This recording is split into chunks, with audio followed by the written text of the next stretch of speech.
Hello, everyone, and welcome to the latest Meet Your Delegate call here at MakerDAO. My name is Patrick. I'm one of the governance facilitators at Maker, and I'm delighted to welcome both the CalBlockchain team and the ConsenSys team, who are our latest applicants to become recognized delegates. So it's going to be the usual format of call. We're going to give each team 5 to 10 minutes to present their delegate platform and to talk a little bit about themselves before we'll throw it out to the audience to ask any questions they may have. Each team will get in total about 30 minutes. The call is recorded, so please bear that in mind when you're both asking and answering any questions. And the call will be available on YouTube once it's completed. So without any further ado, I'm going to hand it over to Devon, Carol, and Niall from CalBlockchain, who are going to tell us about their platform. Sweet. But before we get started, I think we should probably just all introduce ourselves on this call.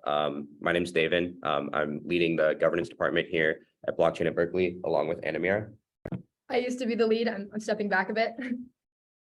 Nice to meet you all. I'm Anamira. Yep, and passing out. So hi, I'm Carol. I'm a senior studying mathematics and computer science, and I'll be the lead for MakerDAO. And hello, my name is Niall. I'm a sophomore studying computer science, and I'm sort of new to this governance department, and I'm basically here to learn.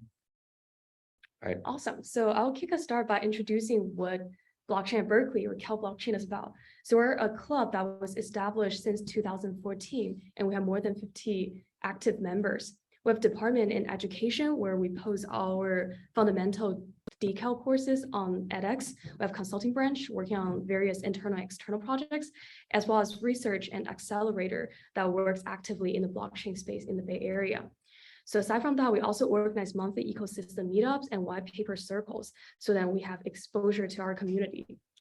And we have been active in governance in Compound, Aave, DYDX, etc. that we'll elaborate further.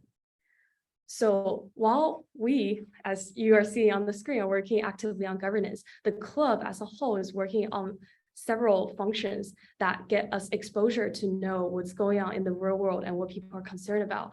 So we have the fundamental decal that I mentioned, as well as blockchain development and edX.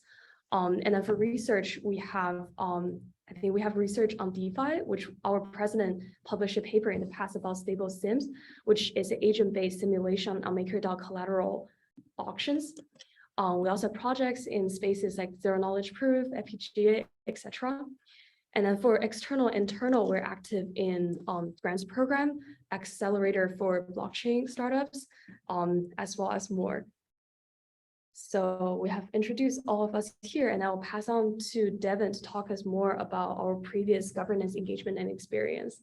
Sweet. I dropped the link to the Stable Sims GitHub in the chat. I don't know if that'll be made public afterwards, but yeah, we'll probably post that on the Maker forum as well. So the governance department at Blockchain at Berkeley got started with a Uniswap delegation. I want to say about it might be almost 2 years now.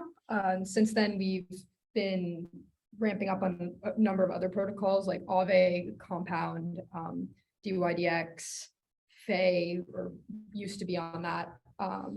What else am I missing here? Optimism. We've recently onboarded running a validator on Evmos as well. So we're kind of like moving on Cosmos chains. Just kind of like to reiterate, this particular department in Blockchain at Berkeley consists of like 10 to 15 members. Sometimes it's more, sometimes it's less. And we kind of structure ourselves where we have someone that leads each delegation. So for example, Carol will be the sole person, like her only job within the governance department, leading the Maker delegation, as well as she'll have the rest of the club to support her on that. Me and Anamira are co-leading, and we don't sit on any particular protocol. Kind of something that started happening this year. Again, we've been doing this for almost 2 years now. Something that's kind of like started happening in 2022 is we've moved towards taking a more active position in certain communities and actually working to like sponsor proposals. So one of the examples of that is we wrote and passed compound proposal number 89, which lowered the proposing requirements, I think, to 25K comp, maybe it was 40K comp. But that opened up 40 new addresses to be able to have proposing power, which we think is a very great thing to involve more people in governance. That, I guess, kind of actively encouraging participation. I think we're in a good position to do that. just considering that we're pretty neutral organization. None of us are compensated for our work here. We're kind of just doing this out of our own, to learn and to contribute back to the ecosystem. So I think it's a great thing to kind of welcome more individuals into governance. Anything else to say? Yeah, I would say that's a great example of something that we've been involved in the past. We tend to take a philosophy, each individual student who's on the governance team has their own philosophy about what the future of DeFi should look like, but and we take that all into account when we discuss proposals as a group every single week. But I would say we generally tend to agree on the fact that we believe in a very truly decentralized governance process, and so the proposal threshold lowering kind of fits into that. Like when you see a protocol that has maybe only 7 or 10 addresses can really propose, we want to ask the question like is that what we want for a protocol or not? And so we like having discussions about that and try to keep ourselves as independent as possible. Yeah, and just I guess just to kind of be clear about logistics, we have a multi-sig, a Gnosis safe multi-sig that's held by all of the protocol leads, the leads that lead each one of our delegations. So no one's able to push transactions kind of without the club approval of the whole department. The ENS for that is CalBlockchain.eth, OX7AE something. And yeah, additionally, the way that we come to consensus about decisions are in general meetings. So people that aren't just on Maker Protocol, but people within our entire governance department will be aware of all the votes that we're pushing. So we have general meetings every Wednesday with all 15 members or so, and we discuss active proposals that we're going to vote on, and we push votes there. So yeah, just want to be clear that there's kind of a existing structure that we've applied to all of our other protocols about how we come to consensus internally. Yeah, I think that would probably be a good part to pass off to questions. Okay, thanks, guys. So we've had a question in the chat from Paper Imperium, who works for one of our other delegates, JFX Labs. So he's asked, do you guys have an entity to limit your legal liability as delegates? Yeah, so Blockchain at Berkeley LLC was registered far before our time and has been passed off between president to president. So again, the club was founded in 2014. I think the LLC probably came around 2016. That's more of an estimate. And yeah, so actually neither me or Anamira are signers on the LLC. The signers of the LLC, we have 2 co-presidents, Tim Guo and Seiyun Chung. They are they are these every time we've had to sign a legal agreement to receive delegations. For example, we have our Uniswap delegation. We have a Uniswap delegation from Andreessen Horowitz. We actually do have a physical contract signed by our LLC to handle that delegation. And just for clarification, that contract includes that they will not influence our decisions in any way. So I see in the chat that someone is asking if anyone has been subpoenaed or otherwise involved in investigation, inquiry, enforcement action, including the club, both the LLC, just kind of us as an entity. So we have never been subpoenaed. No, we've never been subpoenaed. Nor have we had any contact with any law enforcement agencies. Do you have anything else to say about that? Yeah, we haven't been in any part of any official investigation, and we haven't been subpoenaed. So yeah, that's to the LLC or governance specifically. Yeah. Okay, thank you. So a question from me that I asked to. Oh, there's another follow-up there, which I feel like it's on topic, so we'll continue that. Have you had any official requests from any regulatory agencies? What's an example of an official request that isn't like an investigation or a subpoena? Paper, I don't know if you're able to hop on the mic or.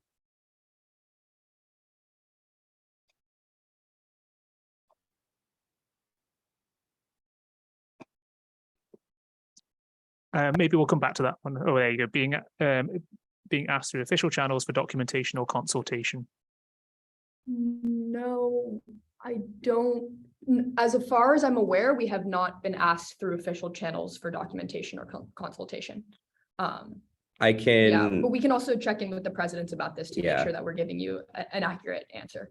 I can definitely speak that I'm fairly positive that we definitely haven't been asked officially, or probably unofficially as well, for documentation and consultation around our participation in governance.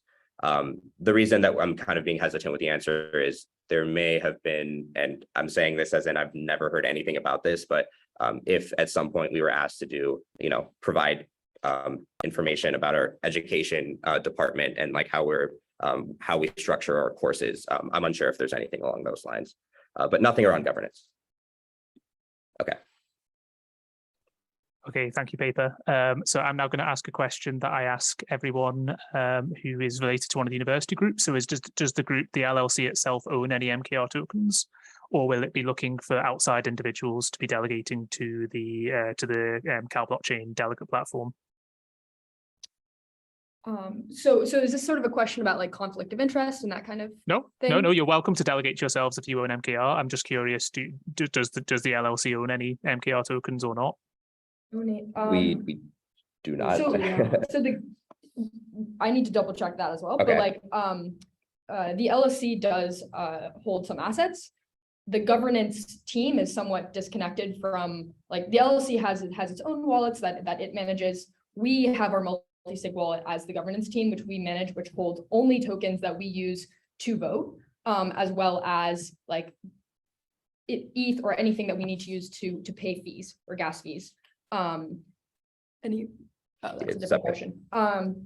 So I think that if any individual on the governance team has a couple of maker tokens, like they may choose to delegate to. I know that actually has happened with either Aave or Compound. Like one of our presidents had like maybe 3 Aave or Compound, which he delegated to our address. But yeah, not and for the avoidance of doubt, that's completely fine. There's no rules against that. You can delegate to yourselves, so don't feel like you need to worry about that at all. So we've got a couple more questions in the chat. So we've got Peyton, who is my co-facilitator in the governance core unit. So he's asking, do you see your delegation group getting involved in making proposals at Maker? And if so, what areas do you see yourselves weighing into? Yeah, I think kind of, yes, we are very interested in taking like a more active position. Again, I kind of mentioned that was kind of one of our goals that we started this year was, hey, we want to start sponsoring proposals. So that includes Compound Proposal 89. We also partnered to launch Uniswap on some alternative chains. We considered doing asset listings on Compound. That's actually something that I've been working on recently, as well as trying to launch Uniswap on more chains. So I cannot speak directly to something specific within Maker that I think we can just jump on and say like, hey, we're going to do this. Maker is a very complex community. I think kind of the best course of action for us is to get our feet in and see where we best fit. I don't think that's something I can really understand where our best fit would be until we kind of like actually become a part of the community. So we're definitely open to suggestions. We have a lot of students that are very eager to work on projects as learning experiences purely. So wherever we can be useful, we would like to stick ourselves, and we definitely could see ourselves sponsoring proposals. But I don't have anything specific that I can share with you right now. Yeah, I think like we've had conversations, in the process of like each of us individually, like as students becoming more and more familiar with DeFi, when we learn about Maker and we learn about English versus Dutch auctions and other different changes that the protocol has considered over the years, like we have in-depth discussions about those protocol changes as a group, but we don't currently come in with right now with a strong agenda about concrete things we would redesign. Though I imagine that is going to be developing as David said, as we get our feet more into the community. Yeah, and I guess just to kind of comment very quickly, we have historically, and at least me personally, have had a lot of interest in actual governance structures themselves. Yeah. For example, our kind of one of the proposal that we passed through Compound earlier this year was actually redesigning who's actually able to make proposals in governance. Maker is undergoing a huge set of changes as its governance structures goes. So we definitely want to weigh in very heavily to conversations around MetaDAOs, as well as potentially put up some proposals around how they should be structured or potentially structuring new ones. But that's not something we have solid, sight on where we best fit into that Yeah. space. Yeah, like each of us cares about a different like area. So like since I personally care about security a lot, and so I might like sort of push our group towards voting on or supporting proposals that would increase the like amount of auditing or security in the protocol, whereas other people might care more about like pure decentralization or the use of treasury funds, you know. Yeah, depends. Maybe it's already become clear from all the other conversations that we've had in this call, but we're a pretty large group with a lot of diverse sets and opinions and values. So it is kind of difficult to kind of quantify us and say like, hey, we're focused on this specifically, because the way that kind of initiatives have worked in the past is one student will come up and say like, hey, I'm really interested in this very specific thing, and I'm going to work very hard at that and push proposal and create a proposal around it. So I can really only speak to like my interests and Anamira's interests and Carol's interests and Niall's interests. Yeah, but I expect there to be a large diversity in the way that we participate in governance in Maker. Yeah, I think that like fundamentally, if somebody is going to delegate to us, they are deciding that they want to delegate to a student organization with a huge set of young, mainly, you know, CS math focused individuals who are really engaged in studying decentralized systems, security, cryptography, economics, DeFi, and like you are delegating because you want us to have, you know, in-depth discussions as a group where we are coming to a decision like in a somewhat, you know, student focused, you know, education focused way. I don't know. Thank you. That was a really good answer. So just in case you guys weren't aware, we do run a bounty program. So for people that propose governance proposals that get accepted, we will pay you for that. So if that's something you are interested in, then reach out to us and we can talk about that. I've got a question in the chat from Juan, who's one of our core unit facilitators at Sustainable Ecosystem Scaling. So he's asking a potentially inflammatory question. How would you rate the current delegates at MakerDAO, and are there any improvements you would make to the system? You know, as far as like improvements to the system, I think there are like 1,000 directions that can go. But, you know, I guess like kind of like addressing the current set of delegates. I personally was like pretty disappointed to see, I think there was only one recognized delegate that voted against the, I think it was the endgame proposal or the Coinbase custody proposal. Either way, both of those are like highly controversial. And I expected there to be more recognized delegates kind of like taking a harsh position against. So I'm unsure if this is a correct analysis, but we don't, I guess, have much like economic stake in the protocol. So we aren't really afraid to make controversial decisions. Yeah, I'm unsure if that's a fair analysis, but I think that kind of like one of our value adds is like we're unpaid students. Even the payments that are being made to our organization, if we do become a recognized delegate, would not be ever transferred to any of us. It would be held in a wallet and very likely maybe integrated into one of the grants programs that we have. Yeah, but so we kind of really want to flex our position as a neutral actor as much as possible, because, you know, if we piss off some organization by not giving them funding, that really doesn't have an effect on us as a student org. We aren't reliant, we're not for profit. Yeah, I hope that answers your question. I'm open to follow up if there's one.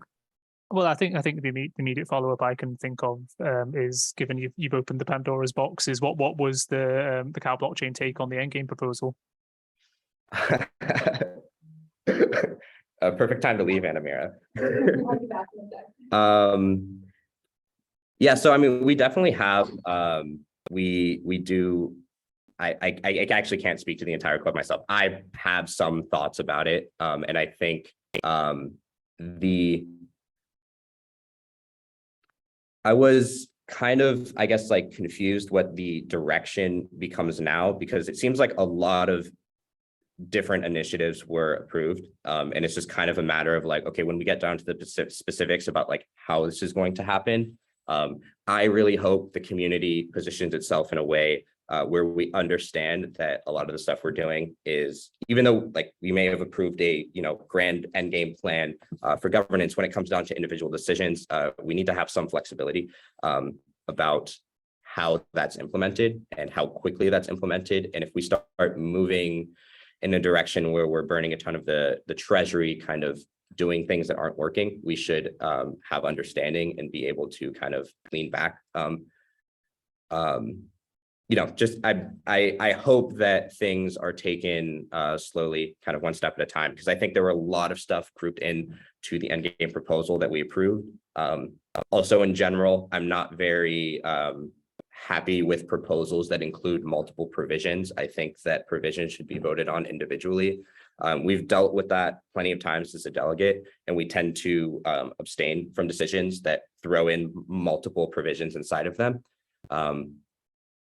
Yeah, I don't know if either of you have anything to add. Yeah, I think it's also a good time to bring up some of the vision that we have as how we're positioning ourselves right now. So I would say for the bedrock, we truly believe in decentralization and also stability. So we'll be judging a lot of proposal and how we should tackle things by assessing if it could like impose too much risk potential to the maker protocol, and on the other side, if it gives more centralized power to certain parties. And alongside of that, I think we do really appreciate creativity and also optimization. So how I'm seeing where endgame could be going is that I see there's creativity in thinking about kind of how we can optimize different component or propose new ones, but also I will really look into if that provides the same stability, and also if that keeps the protocol as decentralized and kind of fair to all in the end. I guess, Frank, to the comment that you threw in the chat, I've read through the proposal, I guess the post like multiple times. It's very long, it's very complicated. As a delegate, what do you recommend is the best way for us to catch up a group of 20 students on exactly what's happening in Maker in the best way? Is that sitting on endgame calls, like watching old recordings? I guess, kind of like coming from my position, there isn't any more I think we could have done to prepare to, I guess, be part of the Maker community rather than just like jumping in and becoming part of it. So I guess, just want to recognize that it's going to be a learning process for us as well. We've participated in governance before for other protocols, but Maker is very unique and it's a very unique community. Yeah, so just any I guess suggestions for anyone in this chat that they have for us about how to like I guess catch ourselves, like climb up the mountain, so we're at the top of understanding the community as well as everyone else is here. Yeah, and I think I also want to iterate, as we're talking about, we have a lot of students coming from a lot of different backgrounds, so we can always kind of break proposals into different parts, and each person can investigate each part more deeply. And when we come to the table, it will be a bigger argument since we might all have different views and perspectives. And once all these views could actually unite together to form a collective opinion about how we're thinking about certain things, what might be pretty like iffy that we're feeling about, or like things we might be against, or like we feel particularly creative that even if the proposal is voted down, we might want to propose that certain part again. I think those are all open for discussion. And I think we'll definitely use the power that as we're students, we have tied with the academic community, and also as we're a big group to understand what's on the table better. Yeah, and just kind of want to say thank you to everyone dropping links in the chat and kind of advice, because something, from my position, we've been considering getting involved in Maker governance for, I think, since the beginning of this year. It's been a long time, and it's been something that we've pushed off because we've understood that we probably didn't have the capacity to take something on this large until now. And then even now, when we're taking it on, like this has been like 4 months in preparation, pretty much the entire semester and some summer, like getting ready for this moment.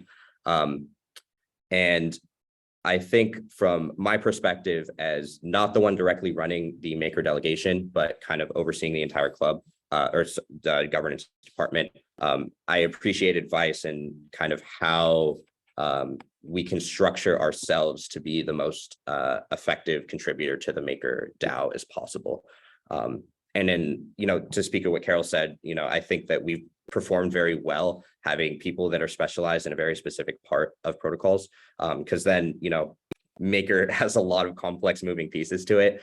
So having individuals that are very educated in one specific moving part, when proposals come around that, or conversations come up around that part, we do have like an expert to refer to, because it's kind of difficult to have 20 experts on so like it's such a complex body. Yeah, I think that's something that's really important to recognize, is that Maker is hugely complex. Even people that have been here for months to years struggle to understand things. So I think my advice would be, don't feel afraid to ask questions, and there's always someone who can hopefully answer the question that you've got to ask. So we've got a few more minutes left until about 5 past, and then we'll be handing over to ConsenSys. So I've got another question, which is along those lines: is have your club reached out to any of the other university blockchain clubs that are involved at Maker, and do you have any links with them to see if they can help you with the process of becoming delegates? Yeah, so we do have contact with a good majority of other university blockchain clubs, and those are mostly just kind of Telegram chats that stay stagnant. The only person that I've talked to directly about Maker is June from Franklin DAO. And I know that Penn Blockchain has been really involved in Maker, and we kind of really like the way that they are like transparent about all their about all of their postings, and they post all of their decisions on the forum. We think that they are a good actor in the space. So I've spoken to June, I don't know, maybe about a month ago, signaling that we were about to do this, but nothing specific about our kind of plan for rolling it out. But I think that, they could be a really great asset for us getting involved. Yeah, and as of right now, how we're ramping up is sort of making everyone in the MakerDAO delegation team to be to actually read a weekly recap, reading the latest posts, what's going on, what are things that people have drawn lines on. And then from there on, we're planning to then start tackling the different proposals. Everyone will be looking to different core units. So about with other universities, I think we do have a relationship. Also, we are making complete independent decisions, and also independent ways of how we approach problems. So I would say we might be sharing some resources, but at the end of the day, we'll really ramp up ourselves quickly. Yeah. I'd also like to comment very quickly before we run out of time that we run like 5 other delegations. We've been doing it for almost 2 years now. MakerDAO we've approached very differently than we have other delegations. We really do recognize that this community is unique, and it's kind of on the cutting edge of what governance looks like. And it's also undergoing major reform currently. So I would just like to mention that we are giving this special attention, and it's been something that's been in the works and plotted on for a lot longer than any of our other governance initiatives have been. Awesome, thank you guys. Final call for any questions for the CalBlockchain team before we hand over to ConsenSys.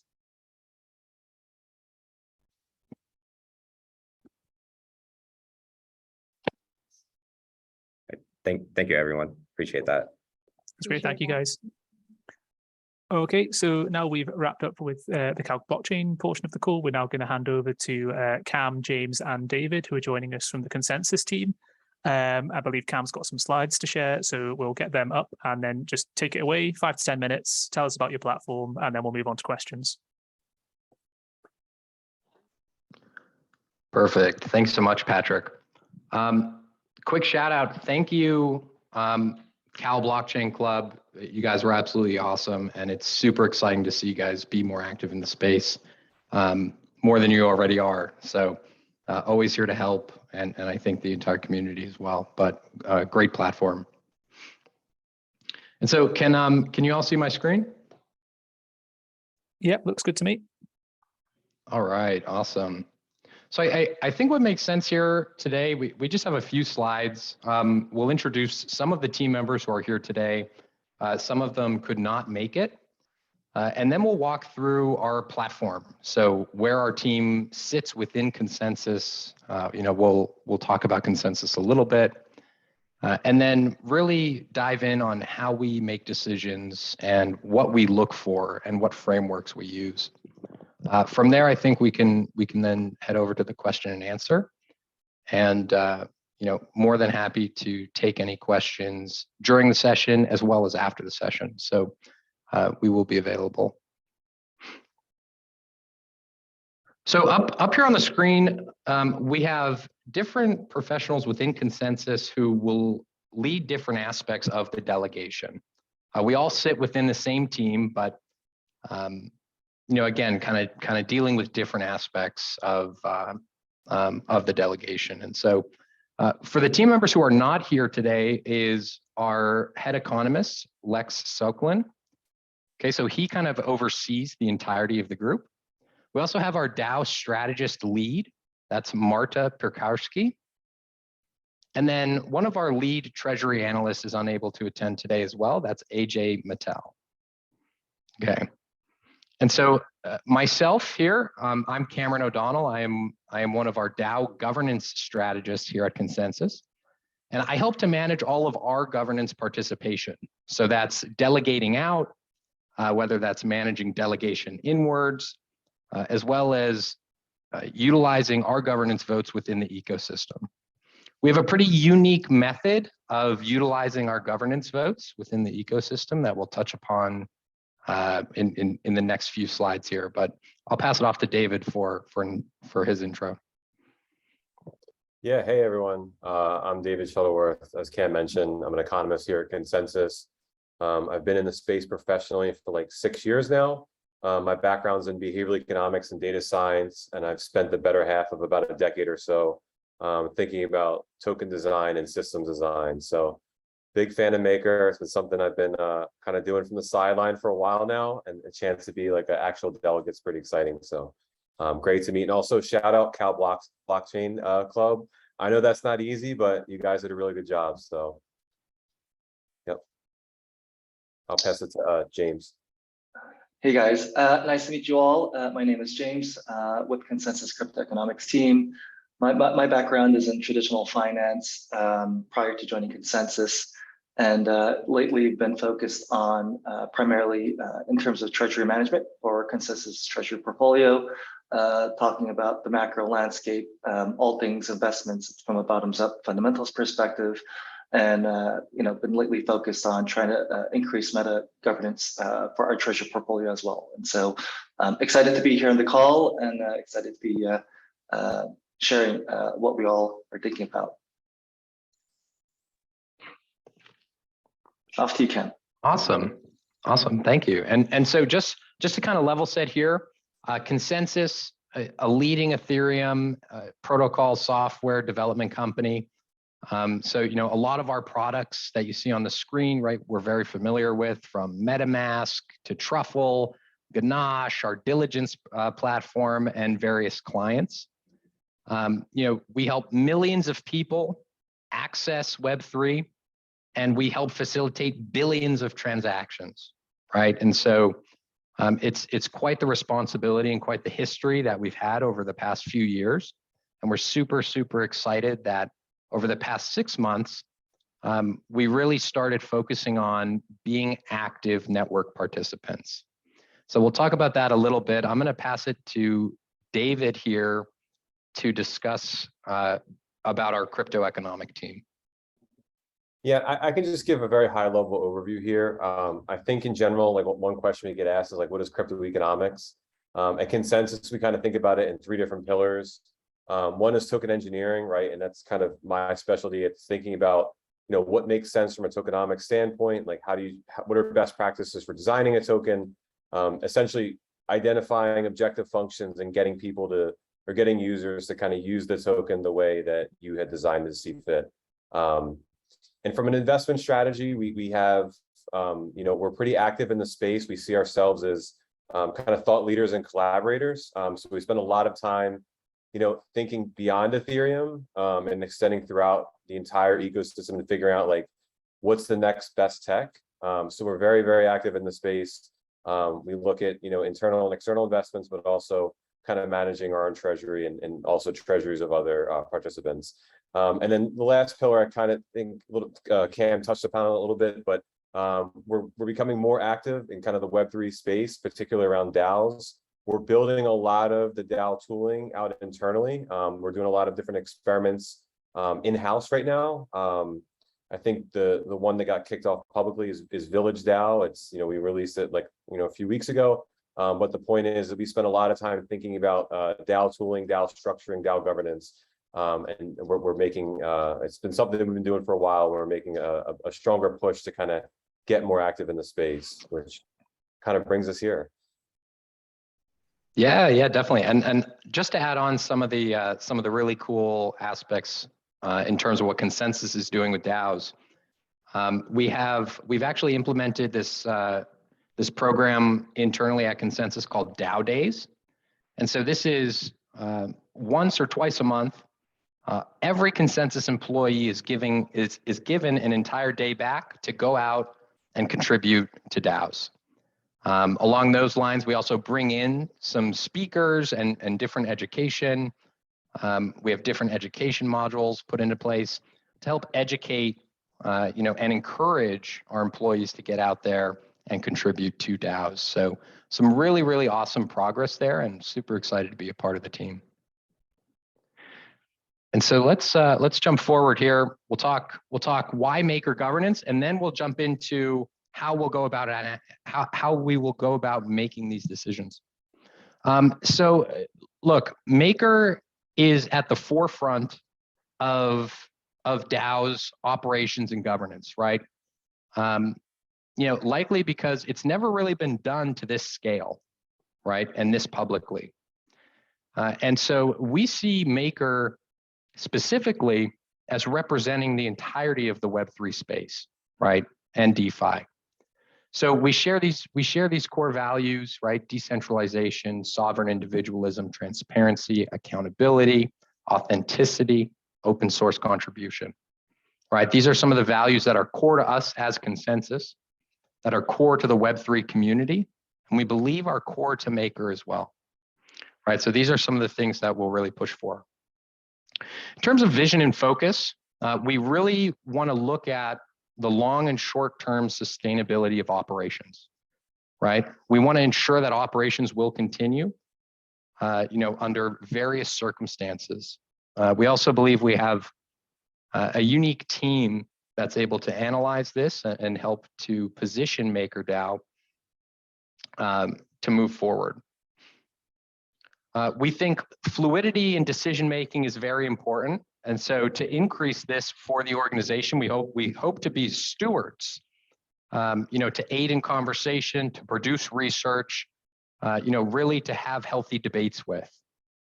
Okay, so we think this again will help grow the organization and the governance within it. And lastly here, just to kind of really nail this point, is research-based decision-making. So our crypto economics team is, I believe, 14 strong, give or take. And we aim to utilize every aspect of crypto economics within ConsenSys, but also the resources that we have, as a company. Okay, so we have various different top-tier research groups. We have access to some of the top resources with very specialty knowledge. So we really, really plan on leveraging all of this to do everything and just to help see Maker succeed and grow.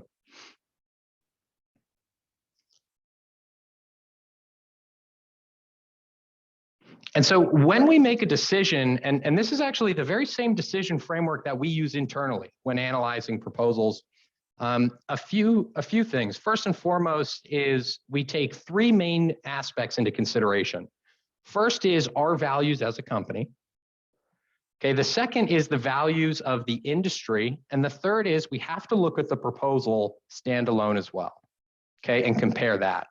So when we look at these three things holistically, I think we come to understand the proposal and the impacts of that proposal on the community, the protocol, and the industry. And so I'll actually skip ahead here just for time. And this actually breaks down our framework a little bit better. So here what we have again is our decision framework rooted in values first principles. Okay, so again, this is what we use internally. We plan to use externally as well. Starting off with our industry values and working our way up to analyzing the impact of the governance vote in terms of the decentralization, diversity, transparency, security, and the impact to token holders. And so, there's definitely a lot here, and we're super excited to answer some questions on it. Just in the interest of time, we will move on to the Q&A. But thank you so much for your time, and looking forward to hearing what questions we have.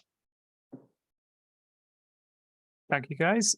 So there's a couple of questions already appeared in the chat, so I will read them out. So the first one's a bit long, so I'm going to paraphrase it, but essentially it's been pointed out by Paper Imperium JFX Labs. ConsenSys has a divergent regulatory agenda when compared to Maker, particularly when you look at the end game and consider kind of regulatory touch points, KEXs and wallets. So as potential MKR delegates, and how can delegators be assured your team is voting independently of your company's policy initiatives? Yeah. This is a great question. First off, Paper. So I think it's very important to note that this is independent from our agenda regarding our products, regarding our regulatory agendas, or so forth. And so the reason that we're actually getting involved here is to support the Web3 ecosystem. So our decisions are on behalf of the protocol and what's best for the protocol. Also, we plan on being incredibly transparent in our decision making, and that's through our own mediums of communication as well as the forums and so forth. So that would be one angle. The second angle would be is that we plan on leveraging these resources for analysis.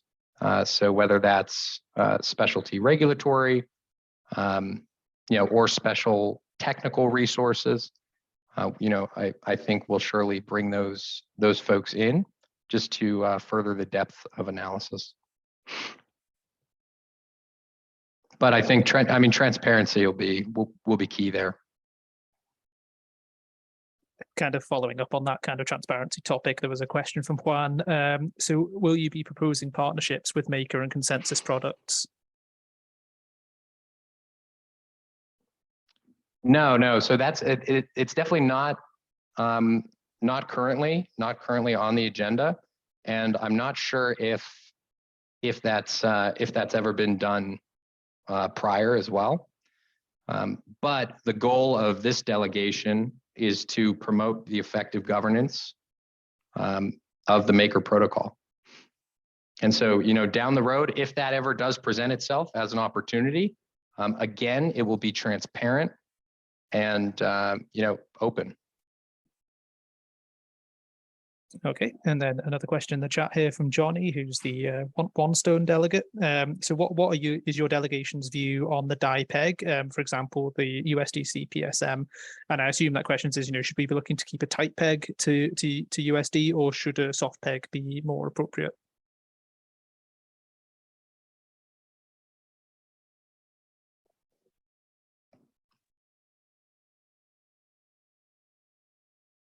I can take that one. I would say in general, I think kind of the reliance on USDC to us, just from entirely from a bird's eye view, I think it is a smart move to kind of get away from being, completely dependent on USDC. And that can be done in a variety of different ways, right? Like it can be, you can assess different stable coins from their risk profiles and kind of diversify that way. But I think it is, it's kind of a smart move to make sure that whatever you're holding in your treasury has been appropriately modeled for risk, that you're adequately diversified, and you're positioned in a way where one particular position is not, compromising 50% of your entire holdings. So I think these are kind of the things that we want to dig deeper into. And again, we see as kind of outsiders right now. But yeah, it's something that we definitely look to get into a little bit more. This is a follow-up question from Johnny again. So does that mean you would lean more towards a free floating DAI, or do you think there's a middle ground that maybe can be found? Yeah, I mean, it's tough to say. I think there definitely can be a middle ground, but I do appreciate that. Look, 50% of anything, you know, it's you put yourself to considerable risk, and that could be anything from a regulatory risk to even a smart contracting risk. Like those are sorts of things internally that we like to get away from and not expose ourselves. So I think there's definitely ways around it. And again, it could be as simple as diversifying to other stable coins. It could be kind of, there's a variety of different ways to do it. But it's definitely something we want to take a look into and figure out. Okay, thanks for that. So moving on, there's a question from Peyton, who again asked this question of the CalBlockchain team. So if you're, what areas of Maker have you found when you're looking at it that you think are ripe for reforming, and do you plan to be bringing forward proposals for changes as a delegate?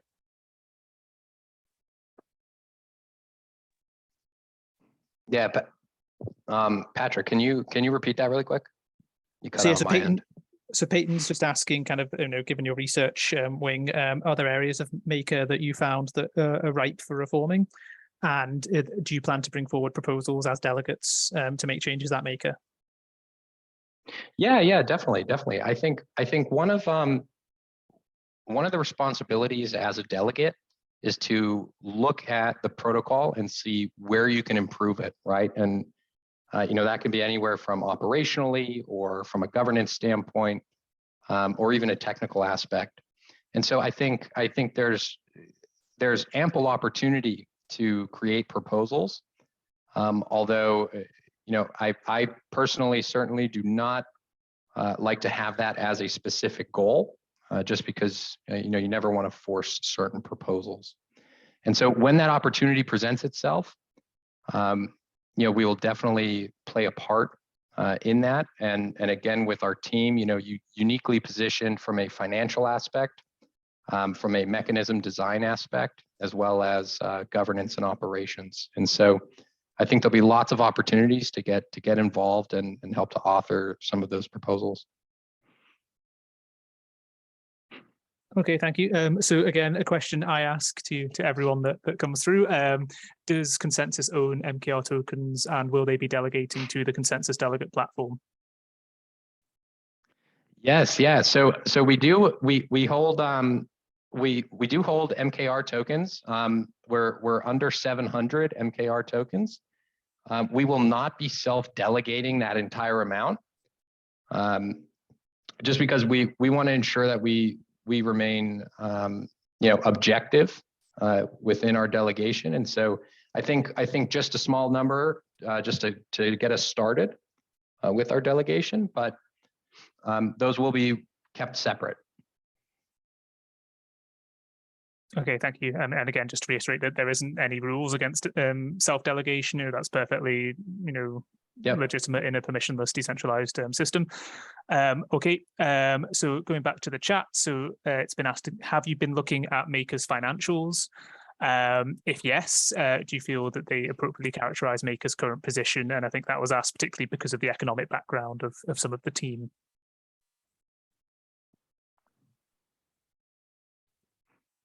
Yeah, I can take that quickly. I would say we were looking at some of the earlier proposals, specifically between like CoinShares and Coinbase. I think that it was pretty strategic to kind of, I think that, Coinbase had a proposition where they would take a few $1 billion in Maker and they would invest it and it would return something like, I forget what it was, like 14 million or so. Which, to me, I think there's better kind of opportunity out there. Even if you look at something as easy as traditional finance, like those sorts of initiatives, I think it's good to look just beyond that, because I know that does present like that's pretty significant, like kind of added runway. But those are kind of the sorts of things we look at from an investment and kind of strategic standpoint.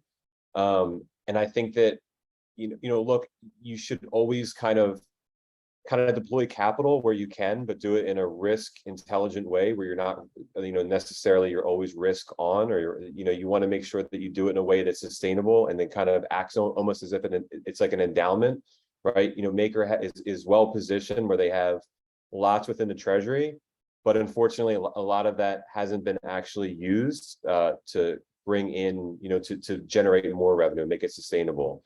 So I think those sorts of things from our view are, which are, at least from mine, I guess, are super interesting. But I guess the long take is, yes, we have noticed some of those proposals, and I think that there's some interesting ways that capital could be put to work and be better repurposed. So I think the question asker was more asking about the state of kind of Maker's cash flow and kind of ongoing cash balance. So the surplus buffer is Maker's cash balance, right? So do you think that Maker's kind of reports and dashboards are reflecting the current position, which is that that's falling, So yeah, so it's more about the balance sheet and income rather than the current proposals, but that was a really interesting answer. Yeah, I would just add, like, I haven't looked at the actual dashboards in, a few weeks, but I would just say that it, like, the long end of it, I think that getting sustainable income or sort of using existing treasury assets to bring in consistent, reliable yield at almost, essentially a risk-free rate is it something that I think not just Maker, but I think all protocols, especially ones that are, you're talking about all throughout DeFi, there's billions and billions of dollars of treasury that kind of just sits idly. And I think that that's something that kind of should change for the better of these protocols. And it's something that we kind of have done internally, but I don't know, Cam, is there anything you want to add there? Or James, sorry. Yeah, no, I would have just add in terms of like the treasury assets, like risk management is definitely key and something that, especially in these times of like macro turbulent times, like that's something that we're having a high priority over in terms of like monitoring our assets. And so I think we will share that similar view in terms of like how we treat risk management for our treasury portfolio, in terms of like perhaps participating in future governance for Maker and expressing the similar views in terms of risk management being a top priority in terms of how we diversify our assets. So is your approach more that the Maker has kind of idle assets it could be doing more with to generate income, or do you think Maker should also be looking to cut costs? I would say the former, right? I don't want to, advocate cutting costs, but I think that you're well positioned where you have a treasury where you can earn substantial return, increase runway, and basically have a treasury that acts like an endowment and is constantly replenishing. And I think, again, not to get into any of the specific proposals, but I think it should be it should be done in a way that's, very, very essentially zero risk. It's diversified where, I know some of the proposals, you end up still holding a ton of USDC and not getting out of that. So I think that it has to be smart, and it has to be kind of basically, again, treating the treasury like an endowment fund that constantly replenishes. And I think if that can be done, and again, this isn't specific to Maker, I think it's specific or just kind of broad to every protocol in the space that's similarly composed, but having that replenishing treasury, it allows you to kind of expand rather than contract. And it kind of puts you in a position where, look, if macro headwinds can continue and we're in this market for 12, 24, 36 months, you're able to to get through it a lot easier. Yeah, and I think I would add that, like, to provide you guys a little bit more color on how we look at our treasury portfolio, is that we don't only look at like monetary returns, but we also look at participation in governance and Web3 as a value add back to the ecosystem. And so we, when we're thinking about investments, we're not simply looking at just what would be the yield, but what's our value add to the total ecosystem. And then lastly, the productive assets portion is also something we're looking at. So in terms of the question of, whether or not we should have assets sitting idly, we are also looking to make sure that those assets are productive in the sense that we have exposure plus additional yields that we can generate through whether they're staking or like providing liquidity to a protocol as well. Okay, thanks. So we've got another question in the chat from Peyton. So he's asking, is there anything going on at Maker that makes you bullish. So broader things could be like, expansion to layer twos. It could be the restructuring of the workforce that's been proposed, or is it real world asset deals? Is there anything that really makes you guys excited about Maker? Yeah, I know. I'll jump in here quick and then I'll pass it off to David and James here. Super interested and have been following for quite some time all of the RWA activity. So from Huntington Valley Bank to multiple different applications. I actually met a member who led the team at the Huntington Valley Bank from that side of the transaction, and so really exciting to see all of these integrations, and then to think about where that'll go moving forward with any new direction that the DAO is moving. This also includes, as David had mentioned, the MIPs with Coinbase, CoinShares. And so I think it's very exciting for me coming from a TradFi background to see that type of integration. So that's just one personal aspect, but I'll kick it over to David. Yeah, I would say the real world assets. It's funny because like Huntington Bank is a little. I'm based in Philadelphia, so Huntington Valley Bank. Yeah. Like in the suburbs, so it's like wow, like that's pretty cool they did that. But yeah, I think that look at the crux of it really is that you can there's a variety of ways you can do it. You can do it on chain, you can do it off chain. One of the problems I think, again, not just unique to Maker, but anyone in the space, is when you kind of try to put your assets to work and you do it in with another protocol, there's always a risk. Like say, for instance, there's a bug, or say, for instance, there's a rug, like you're always at that risk.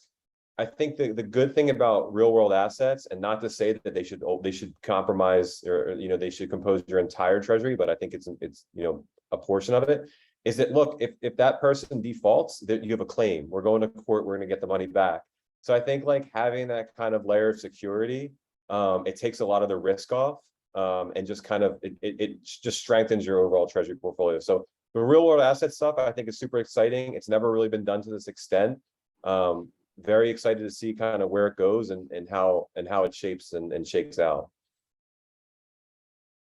And I will say that the other like expansion on the other chains I think is pretty important. I think especially as we get with some of these different cross-chain protocols that essentially allow users to join any network, and it doesn't look like they don't really know which network they're on their end from their user perspective, but there's all these things that go on behind the scenes. There's all sorts of bridges, not going to get into that, but I think that ultimately like serving up kind of Maker services throughout the ecosystem, and being chain agnostic, it's pretty exciting to see as well.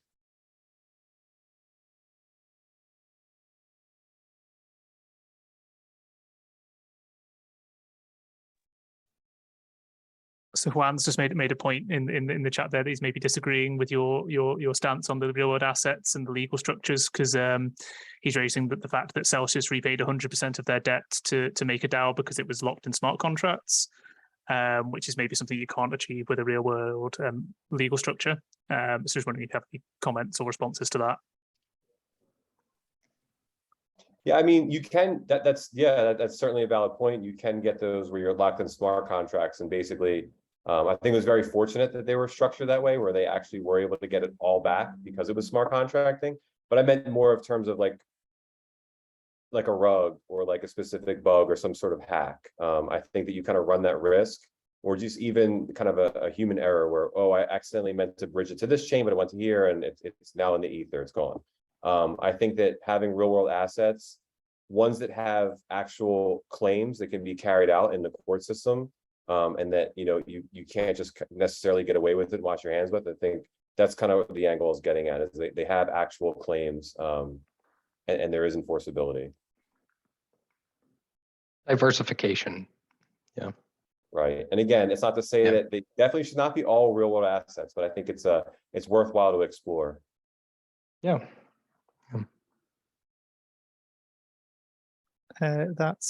We've maybe got a minute or two left. If anyone has any final questions they want to ask, or if you guys want to make any summing up points, feel free.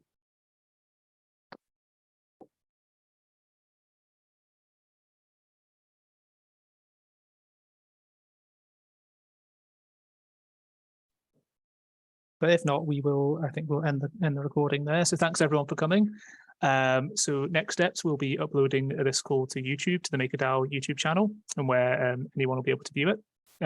As I said at the start of the call, feel free to share that out on relevant social media channels, so people can see it and see what your guys are all about as delegates. And then we will get you listed up on the voting portal as recognized delegates in the next couple of days. And then you'll be able to get people to delegate to you and start participating in votes. So thanks very much for coming, everyone, and thank you to everyone who asked questions. Thank you so much. Thanks, Patrick. Thanks, everyone. Thanks, everyone. Take care. Bye.